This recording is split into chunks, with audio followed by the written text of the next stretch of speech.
The 10-year-old who never had a birthday.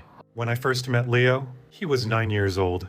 But he had the eyes of a man who had seen 100 years of hardship. He was my 14th foster placement, and the agency warned me that he was nonverbal and unresponsive.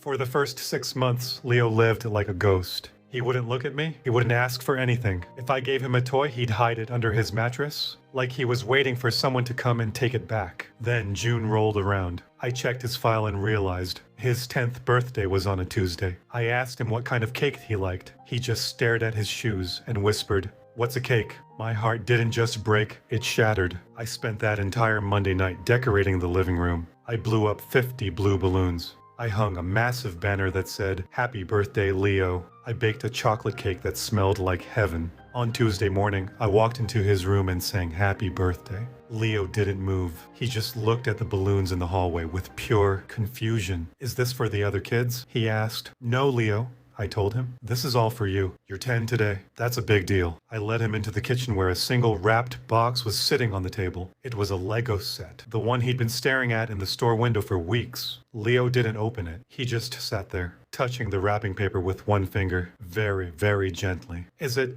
okay to touch?" he whispered. "It's yours, Leo. You can rip it open. You can keep it. No one is ever going to take it away." He looked at me, and for the first time in 6 months, his eyes welled up. He didn't cry like a kid who was hurt. He cried like a kid who was found. He didn't even care about the Legos. He just walked over, buried his face in my side, and whispered the first full sentence he'd ever said to me. "Does this mean I'm a real person now?" I held him for an hour. Leo is 15 now. He's the loudest, happiest kid in his class. But every year on June 12th, we still sit down, and we look at that first Lego set, and we remember the day he finally came home.